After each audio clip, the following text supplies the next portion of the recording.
stretch out your hand. Mark 3:5. கையை நீட்டும். இது கிறிஸ்து வழங்கும் வாழ்வு தரும் நற்செய்தி. கிறிஸ்துவே உமக்கு புகழ். இயேசுவில் அன்பார்ந்த சகோதர சகோதரிகளே, அன்பார்ந்த பிள்ளைகளே, அன்பார்ந்த தொலைக்காட்சி நேய விசுவாசிகளே, stretch forth your hand to the poor person who begs you, to help your neighbor, to give protection to your widow, to snatch from harm one whom you see subjected to unjust insult. Hold it out to God for your sins. The hand is stretched forth, then it is healed. Saint Ambrose. எதற்கெல்லாம் நாம் கை நீட்ட வேண்டும் என்பதற்கு ஒரு அருமையான பட்டியலை புனித அம்ப்ரோசியார் கொடுத்ததை இப்பொழுது தமிழில் கொடுக்கின்றேன். உன்னிடம் யாசிக்கும் ஏழைக்கு உன்னுடைய உதவிக்கரம் நீட்டு. நீ அடுத்தவருக்கு உதவுவது, ஒரு விதவைக்கு பாதுகாப்பு கொடுப்பது, உன் கண் எதிரில் ஒருவர் அநீதியான அவமானங்களுக்குட்படும் போது அதிலிருந்து காப்பாற்றுவது, கடவுளிடம் உன் பாவங்களை அறிக்கையிடுவது போன்றது. அவர் கரங்களை நீட்டி குணமாக்குவார்.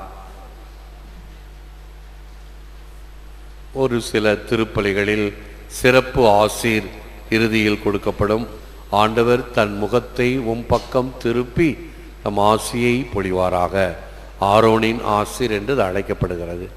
ஆண்டவர் உங்கள் பக்கம் தன் கரங்களை நீட்டி ஆசீர்வதிப்பாராக என்றும், இந்த கரங்களை நீட்டி ஆசீர்வதிப்பது என்பது அந்த இறை தன்மையிலிருந்து இரக்கம் பெறுவது. இந்த ரேகைகள், rays of hope, rays of mercy, கடவுளுடைய இரக்கமும் அருளும் நம்பிக்கையும் இந்த கதிர்களாக மக்களை வந்து அடைகிறது.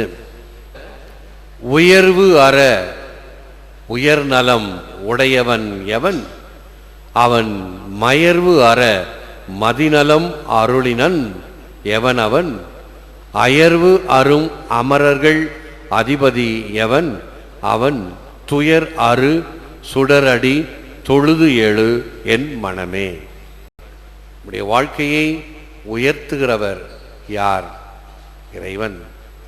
எப்படியெல்லாம் நல்லவைகள் நம்மை அது பாதிக்கும் பொழுது நம்முடைய மனம் மேலே எழும்புகிறது. நல்ல உதாரணம், ஒரு நல்ல இசை.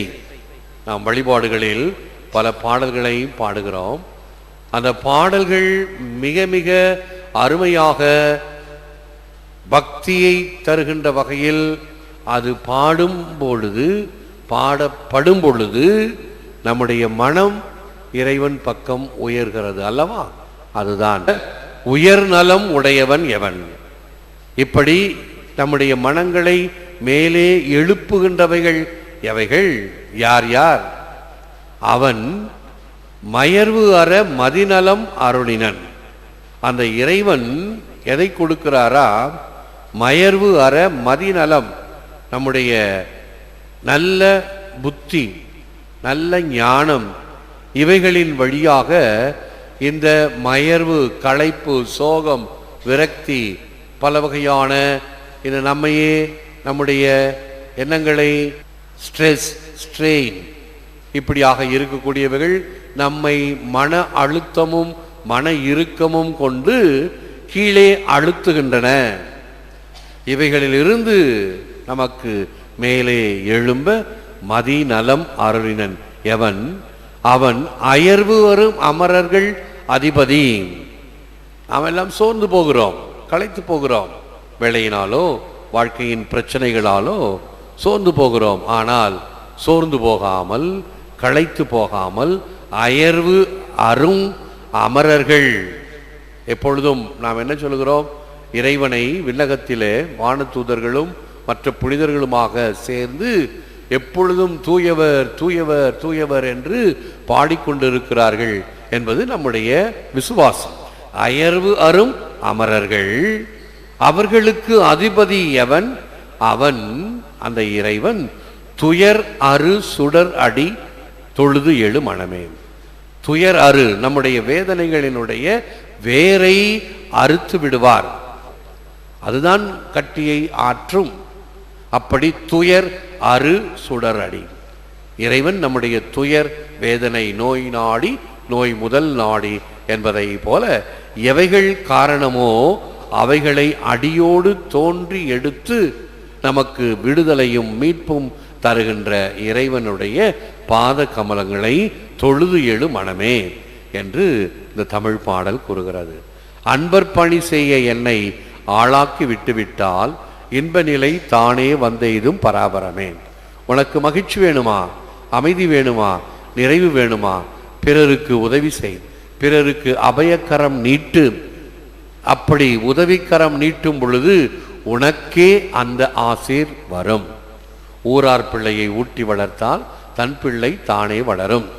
ஆக எவைகளெல்லாம் நன்மைத்தனமாக செய்யப்படுகின்றனவோ அவைகள் நமக்கு நன்மை தருகின்றன. The mercy I show to others is a mercy shown to me. Alexander Pope. மற்றவர்களுக்கு நான் காட்டும் பரிவு எனக்கே அளித்த பரிவாகும். யாருக்கு நான், அதைத்தான் கர்த்தர் கற்பித்து ஜெபத்தில் சொல்லுகிறோம். நான் பிறருக்கு மன்னிப்பு அளிக்கிறேன் ஆண்டவரே, எனவே எனக்கு மன்னிப்பை அளித்திரளும். பிறர் பாவங்களை மன்னிப்பதை போல எங்களுக்கு பாவ மன்னிப்பை தாரும் என்று தினமும் இந்த கர்த்தர் கற்பித்த ஜெபத்தில் செபிக்கின்றோம். கடையவன் என்னை கருணையினார் கலந்தாண்டு கொள்ளும் இறைவா.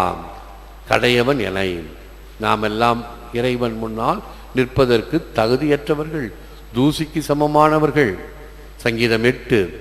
ஆண்டவரே, உம்முடைய மகத்துவம் என்ன, வலிமை என்ன, உமக்கு முன்னால் நிற்பதற்கு நான் என்ன தகுதியை பெற்றிருக்கிறேன்? தூசிக்கு சமமான என்னையும் ஒரு பொருட்டாக ஏற்றுக்கொண்ட இறைவா உமக்கு நன்றி என்று சங்கீதம் 8. இப்பொழுது நான் சொன்ன தமிழ் பாடல் திருவாசகம்.